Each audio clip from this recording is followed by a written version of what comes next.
فِي الْأَرْضِ حَيْرَانَ لَهُ. Allah says that the example of these people is such that just like you see, for example, in the jungle, a person who is traveling, he's on a journey, and then shayateen and jinnat, the jinn, the wretched jinn and shayateen, they surround that person, grab that person, and they overwhelm that person, overwhelm him physically and his body and his mind. So Allah's given the example that so much that they overwhelm that person, he forgets where am I going, where have I come from, where did I have to go, and he'll totally lose the position, the bearings. He'll be lost. You know, just like we say in the dunya, a jinn has possessed a person. It's possessed a person. From this ayah, it's proven that there are jinnat, that there are jinn, there are shayateen who spoil the mind of a person. They spoil the mind of a person.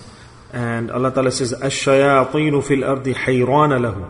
Like one bewildered whom the devils have infatuated in the earth.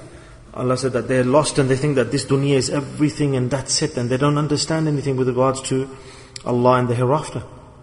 Rather, if somebody explains to them about the deen, they think that that person is foolish, that what is he talking about? They used to do everything together, and then one of them from the friends becomes good. His mind turns to the good, and he understood or he understands everything. Allah Ta'ala gives the ni'mah of understanding of the deen to lots of people, and he appreciated that, valued that. Then his destination started to improve, his journey of life improved. Allah Ta'ala gave him a ni'mah, he did shukr, he was grateful, so he started to improve his life. And his friends or relatives or contacts with whom he would sit, obviously the friend, for example, you're meeting them still ongoing, what does the friend do? Allah Ta'ala says here, له أصحاب يدعونه إلى الهدى. What are you doing? Look, come, we're doing dhikr and Quran and you're praying salah. This tariqah is good. What path are you going on to? And they try to explain to him, the friends, the Quran is telling this. Who hath companions who invite him to the guidance, saying, come unto us. So obviously he had good friends, good company that would tell him to do good. Why are you off track? And men and women both have good company. You have friends, women have friends, men have friends. So that person, he changes and improves. And the other poor soul, he's still stuck in the dunya. And then the person who is following Allah Ta'ala's deen is explaining to that person that come to us, come to my path. For example, you'll have friends, won't you? Who maybe, and you say to him, come on, let's go to dhikr. Oh, inshallah from next week. Oh, what are you doing? Oh, this is enough. You don't need to do more than this. And Allah Ta'ala has given that example here. That أَصْحَابٌ يَدْعُونَهُ إِلَى الْهُدَأْتِنَا. That they are lost. The other people are saying, come to us, come to the guidance, but the friend is lost. Forget about friends, look at relatives, look at your relatives, look at home, in the family, just around you. Those people who trust you, but they'll trust you and listen to you in everything you say, but they don't understand the points of the deen. Rather, they're stuck. I said to a friend, the Quran, I don't feel enjoyment. I want to pray salah, but I can't go to salah. This is a feeling that a person develops. I tried by my best, I wanted to pray salah, and somebody, for example, tries to take him to salah, but totally is under the influence of shaitan and jinn by doing wrong actions and sins and sitting with the wrong company until the middle of the night, doing bad actions at night. All the deeds and the actions Allah Ta'ala has told us to refrain from, to stay up, to stay awake, to watch things, look at things that are immoral, to go places and say, I'm modern, I'm advanced, I'm progressed. If somebody makes them or explains to them that, who are you? I am okay, I'm fine. Oh, I've seen many people on the deen. I've seen many people with the dadi, with the beard, and who say they're practicing the deen. Don't tell me, I don't need reminders extra. Totally, practically, you have a life and the world, and you can see this, that if you think for yourself, that the karam of Allah, the mercy of Allah upon us, that He has taken us out of a darkness. We are still getting food now. We're still getting food now. We're still getting everything with the fadl of Allah. Everything we had before, we still got now. But at that time, what it was? No. Everything, the dunya, we will succeed with the dunya, nothing else. And we just need to earn dunya. So Allah Ta'ala says, that what a big favor of Allah. Allah Ta'ala takes us out of all of the trials and the challenges, and He gives us His fadl. So should we not be grateful to Allah subhanahu wa ta'ala for this? That He's given us the understanding of His deen. That He allows us to read the Quran, understand the Quran. Were we like this before? We were the same, just like those who were overwhelmed by jinnat and shaitan. We didn't feel like praying salah. We didn't feel like reading Quran. Sunnah, that was something we didn't even understand ever. And in Ramadan, if we fasted, then we did all of the haram things in order to, for example, the fast was moving and passing, and then the dates going in our mouth, and still we're committing the sins openly. Tarawih is being prayed, and we're still doing the wrong actions. We're still doing bad things in our home, outside. Everything is happening. And here a thing is proved, that when a person has this feeling, that I don't feel like praying salah, or I don't feel like going to the masjid, then straight away understand that Allah Ta'ala's rahmah has come.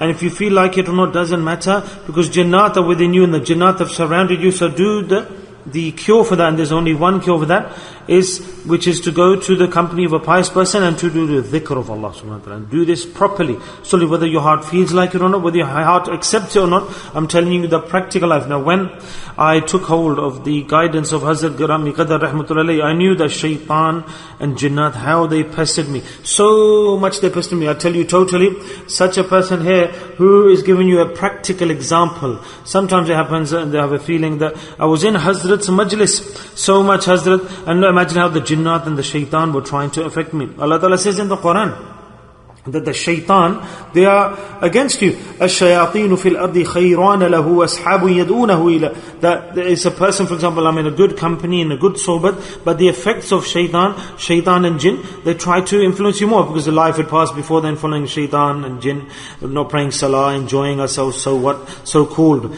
enjoying ourselves, doing wrong actions and criticizing the deen. And for example, we would criticize, or people today, they criticize scholars and pious people, no, what is this? You're saying this is Quran and this is deen. There is a group of people, we say that they're educated and rich, and we were foolish people included in that group before, weren't we?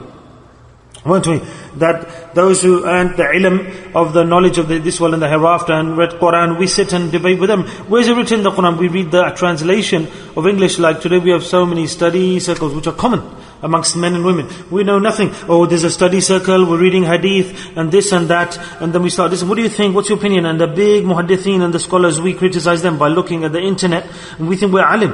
Alim is that person who spent his life, 8-10 years of his life, the valuable time of his life he spent in learning deen. And just you, how can you be an alim? Just because you've learnt a bit of Arabic, you can't have that same nur. Can you? So there are two paths to attain ilm. Either the company of the Wali of Allah or Darul Ulum, the Islamic Institute. That's my hukm, my order, to take that as a pearl. Li Rabbil Alameen. Say, Allah Ta'ala's ahkams, His orders, they're totally, I accept this and believe in this. This is the rasta, this is the path that Allah Ta'ala wants us to follow. End of story. End of story. Say, lo, the guidance of Allah is guidance, and we are ordered to surrender to the Lord of the worlds. Allah Ta'ala gives any hukm, wherever we are, wherever I am, whatever is the time, Allah gives me an order. I'm stood at my shop, whatever order comes to me at the shop, I accept it. I'm in the marketplace and the hukm comes, I accept the hukm, the order. If I'm next to my wife, with my wife, or my wife is with me, then the order comes, here, this is how the relationship should be, to accept that, to implement that. And never will there be divorce or argumentation or rifts. No. Why do divorces take place? Why do arguments take place? Because we don't accept Allah Ta'ala's hukm. What has Allah Ta'ala said with regards to nikah? With regards to marriage and getting married. Here someone's getting married, a husband and wife get married so that they can be partners for each other and give peace and contentment to each other. This is the real maqsad, objective of getting married. The husband and wife, the man and the woman, to have a nikah, to have a contract relationship, is so that they can attain sakina, to be peaceful, at peace. And how do we attain peace? Subhanallah. But today we have many events. That in the life, for example, the husband's sleeping somewhere else and the wife's sleeping somewhere else. Why? He's come from work, he's tired, he can't give the time to the wife, and the wife is waiting, and he doesn't sleep with the wife. So long passes and the husband and wife don't sleep together. So unfortunate, so unnatural. Allah Ta'ala says the sukoon, peace, where will it come from? Because we have broken the hukum of Allah. So in every maqam, in every situation, Allah Ta'ala's rahmah descends, and alongside that, Allah Ta'ala's hukum descends as well. And that person who accepts Allah Ta'ala's hukum, then the rahmah of Allah, the mercy of Allah envelopes that person, surrounds that person. This is the life of the mu'min. children, how are they living their life? I've heard them today. Let me put on the glasses for the hereafter and look at the family. Maybe I'll see shayateen walking around the house. Children, family living salah, talking nonsense, sitting down, looking at wrong things in your home, in my home, in all of our homes. Achha, the Quran says this, and the shayateen and the jinn are here with the household people. So Allah Ta'ala says that this is the situation. And then they will call you, invite you towards the wrong. So then we should give da'wah to those people. Allah Ta'ala says, "Ash-shayatinu fil ardi khayran lahu ashabun yadunahu." We should give them da'wah. But the Quran says that then it's hard for those people to understand. Allah Ta'ala says, if my fadl comes and he brings about the environment, that person should be grateful hundreds of thousands of times over. And if he starts to criticize and be arrogant, etc., that's no use. Allah Ta'ala has sent you here to be corrected, to have qadr for that person who's teaching you the guide. And don't criticize, where's this written, where's that written, then you're gone again. You'll be lost again, and shaitan will never come out of your minds. And don't try to remove shaitan yourself. No, that I want to remove shaitan from my life. You are doing this. Allah Ta'ala has given you a chance. He showed you the path. Dhikr of Allah, there's no bigger action than dhikr of Allah. There's no greater action than dhikr of Allah to destroy shaitan. In the hadith it is stated that when the insan does dhikr of Allah, then shaitan, he starts to dissolve like salt when it's put into water, etc. So, if he then takes the wrong path again, then shaitan has come out of life, and then we go towards the shaitan again, then we'll be drowning in shaitan's influence again. Allah says, you didn't listen to my hukum, my hakams, you have to think I'm in this situation. So what we realize that in this situation, what is the hukum of Allah saying? Allah Zura says, have sabr and keep on doing my dhikr. Is this that follow my hukum, obey my hukum, and Allah has given an example. Say subhanallah, subhanallah. What an example Allah Ta'ala has given? That everything, the biggest thing, if you want to see that am I succeeding, the first door for the journey, for success, for Jannah, for Allah's ma'ra, to reach near to Allah, and to understand Allah's path, the first door, the awwal bab, is what? Allah says, أَنْ أَقِيمُوا الصَّلَاةِ وَأَنْ أَقِيمُوا الصَّلَاةِ. Isn't this the verse, Qari sir?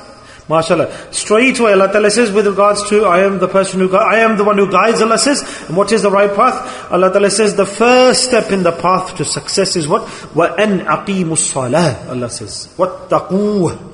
My brothers, it's very important, salah. And to establish, worship salah and ward off evil. For a mu'min, it should not imagine that he's not praying or she's not praying. Not even imagine.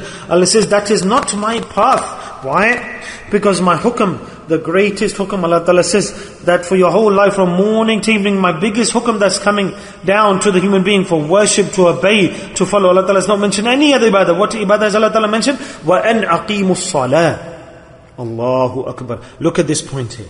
Let's look at this point. So now let's see how many prayers we leave, how much destruction there is in our lives, that we, for food, for bread, where's this gone? Food has disappeared, the days have disappeared, people have disappeared, so many things we've left. We've left. Allah Ta'ala says in your life, that will not be the right path.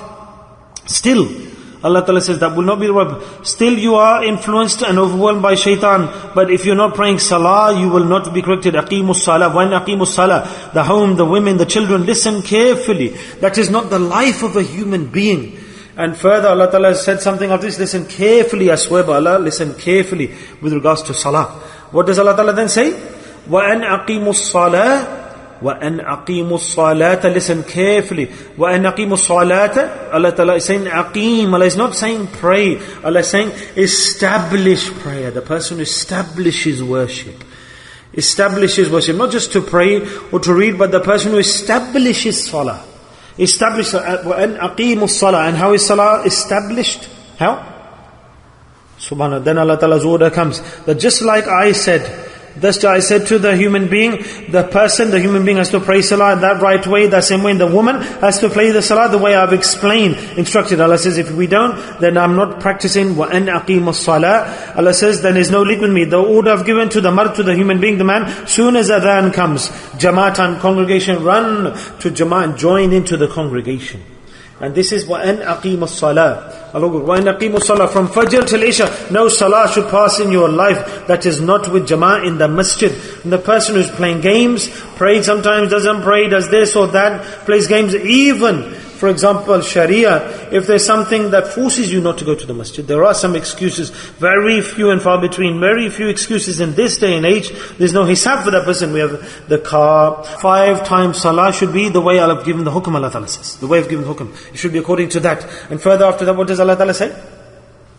وَاتَّقُوهُ Subhanallah.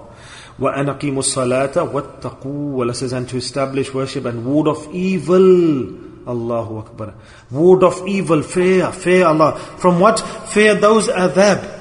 Fear those punishments. Fear Allah Ta'ala's displeasure.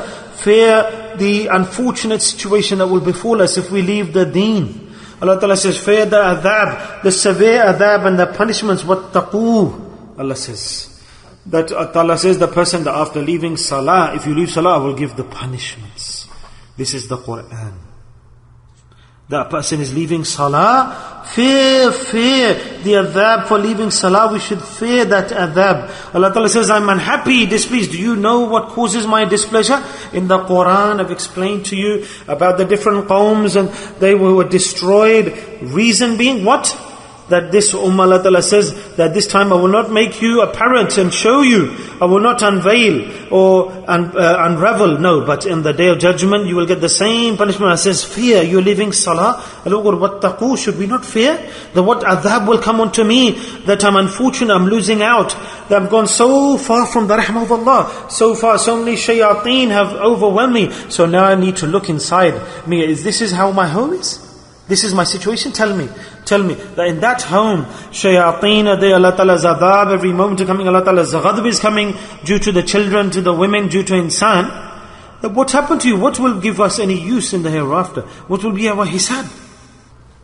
Allah Ta'ala's adhab, what will they be? The punishments of Allah. Allah Ta'ala says, the first adhab of mine, what will that be? Is that the first adhab, the first punishment for leaving salah, is that the reason due to which you left my salah, the deed or that shugul or that action. So that action, there is a reason, isn't there? Or is there not a reason? There is a reason, isn't it, for leaving salah, isn't there? What is that? Allah Ta'ala says the person doesn't leave salah just for nothing. So Allah Ta'ala says that reason due to which you left salah. Allah says that reason I'll tell you now. That the salah, the prayer that you left, the reason due to which you left salah, that action due to which you left salah. Allah says, I tell you now that is totally zero, that action and that reason. And you will get nothing from that. Allah says, if I don't destroy that or make that perish, then tell me. Allahu Akbar. Allah's Nabi Sallallahu, he would not say anything unless Allah Ta'ala told him to say something. Allah Ta'ala's Nabi Sallallahu read this verse and he saw the jalal of Allah and he said that place will be destroyed. Why? We left salah due to the shop will be destroyed.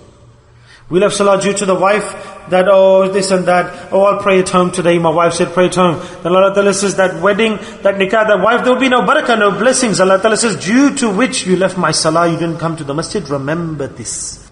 Look at this point here. Fear me, Allah Ta'ala says. Why? From those reasons, those actions due to which you leave my salah and obeying my orders. You don't know what is the punishment that will come. So what ends? What's the first thing that ends? That, for example, the barakah of the shop will end. You can try as hard as you want. The barakah of the shop will end. That reason due to which you left salah.